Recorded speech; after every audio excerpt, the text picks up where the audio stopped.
जय हिंद दोस्तों, वंदे मातरम। मैं सोनू नागर और आप देख रहे हैं हिंद फोकस न्यूज़। इस समय मैं गौतम बुद्ध नगर सूरजपुर में कलेक्टर ऑफिस के सामने हूं। मेरे साथ कुछ भाई हैं, उनसे जानेंगे। जी, आपका शुभ नाम? मेरा नाम सुरेंद्र सिंह है। मैं दलित उत्थान महासभा का संरक्षक हूँ। जी, आपका शुभ नाम? मेरा नाम राजकुमार भारती है। मैं दलित उत्थान महासभा का राष्ट्रीय अध्यक्ष हूँ। तो मेरा जो आपसे ये सवाल रहेगा पहला, कि आप जो ये आज का जो प्रदर्शन है ये किस लिए है और समाज को क्या मैसेज देना चाहते हैं आप? देखिए, ये जो प्रदर्शन है हमारा, जो अभी एक अगस्त को सुप्रीम कोर्ट का जो आदेश जो आया है, उन्होंने जो SC ST और इसमें जो कोटे में कोटा का जो उन्होंने प्रावधान दिया है, ये सरासर निराधार है, ये गैरकानूनी है, ये संविधान के विरुद्ध है। इसके लिए हम यहाँ प्रोटेस्ट करने आए हैं, ज्ञापन देने आए हैं मां महिम राष्ट्रपति जी को, क्योंकि अगर सुप्रीम कोर्ट से ऊपर कोई है तो वो मां महिम राष्ट्रपति जी हैं। कि हम उनको ज्ञापन देने आए हैं कि जो ये आदेश इन्होंने पारित किया है सुप्रीम कोर्ट ने, इसको निरस्त किया जाए। ये बांटने की राजनीति हो रही है। ये जो सरकार है ये सुप्रीम कोर्ट के साथ मिल करके इस तरह के घृणित कार्य करा रही है। तो उसके विरोध में हमने यहाँ पे ज्ञापन दिया है कि भाई इस जो आपने निर्णय जो लिया है, इसको आप वापस लीजिए, और जो कानूनी जो दायरा है, जो कानूनी जो तरीका है, जो बाबा साहब का संविधान है, क्योंकि हम लोग सब संविधान को मानने वाले हैं, हम आपस में बंटने वाले नहीं हैं, या हमें बांटने की कोशिश कर रहे हैं। कोटे में कोटा का क्या मतलब है, क्या इसका वो है? तो इसलिए हम यहाँ पर आए हैं और हमने DM साहब को ज्ञापन दिया है कि हमारा ये ज्ञापन आप महामहिम राष्ट्रपति जी को पहुँचा दें, ताकि हमारी जो मांगे हैं वो पूरी हो सकें और इस निर्णय को सुप्रीम कोर्ट जो वापसी ले। एक पहला भी निर्णय आया था इसी तरीके का 2018 में, जब SC ST एक्ट को जो है वो सुप्रीम कोर्ट द्वारा हटाया गया था। फिर इसी तरीके का प्रदर्शन जगह जगह देखने को मिले थे।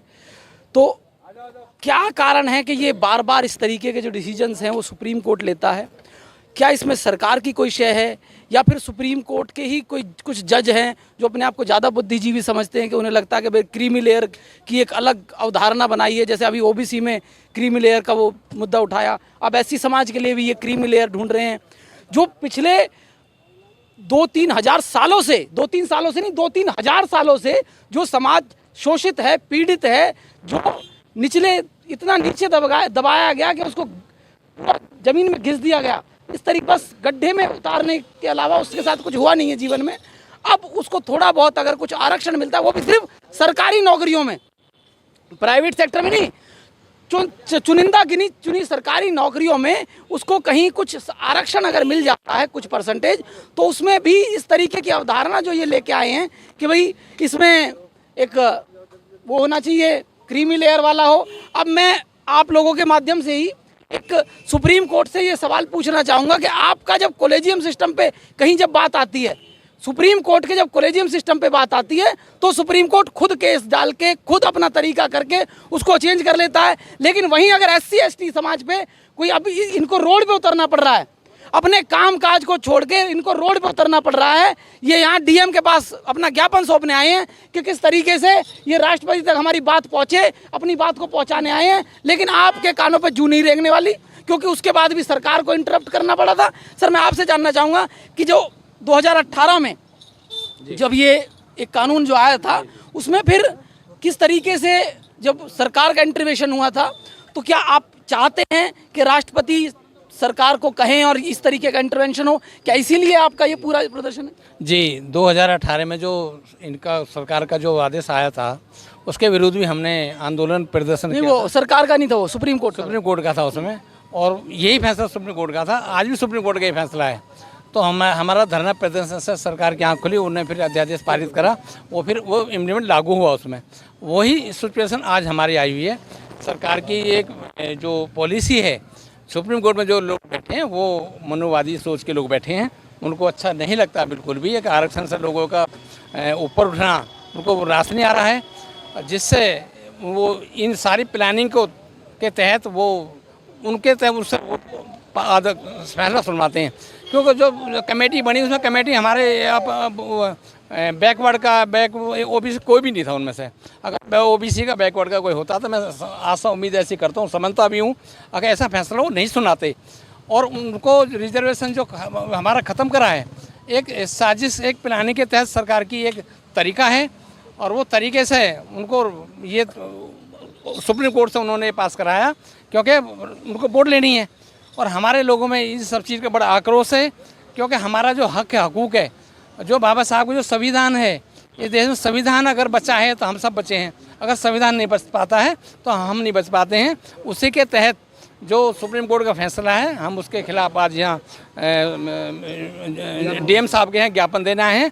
और ये तो ज्ञापन है, अगर सरकार ने अभी नहीं सुना, अगर सुप्रीम कोर्ट पे इसने हमारी बात की पहल नहीं करी उन्होंने, तो आगे इसकी बहुत बड़ी लंबी लड़ाई लड़ी जाएगी। उसके लिए भी हम तैयारी से लगे हुए हैं, हम पीछे नहीं हटेंगे, चाहे हमें कुछ भी करना पड़ेगा। मेरा नाम लाल सिंह गौतम है और मैं दलित उत्थान महासभा में महासचिव हूँ। मैं एक बात जानना चाहूँगा आपसे, अभी जो मेरे बड़े भाई ने भी कहा कि जो जजेस जो बैठे हुए हैं या फिर जो डिसीजन मेकर्स जो बैठे हुए हैं कहीं ना कहीं, वो आपके समाज को रिप्रेजेंट नहीं करते। क्या आपके अंदर भी वो कसक है कहीं ना कहीं कि भाई अगर वो उस कमेटी में या उसमें होते तो शायद इस तरीके का डिसीजन है वो नहीं आता? बिल्कुल, ये सरकार की जो सोची समझी साजिश है, अपने ही लोगों के माध्यम से वहाँ याचिका डलवाते हैं, फिर उसमें जो सरकार है वो ठीक तरह से जो पैरवी नहीं करती, इसलिए जो जजमेंट जो आते हैं सरकार पैरवी नहीं करती, तो ये जजमेंट जो उल जुलूल जजमेंट आते हैं, और ये हमेशा एससी और एसटी के विरोध में ही क्यों आते हैं, और हम इसका जो पुरजोर विरोध करते हैं। और आज तो हम शांति प्रिय ढंग से राष्ट्रपति महामहिम को हम जो ज्ञापन दिया है, लेकिन अगर ऐसा ही रहा तो हम यहाँ सड़क पे भी उतरेंगे।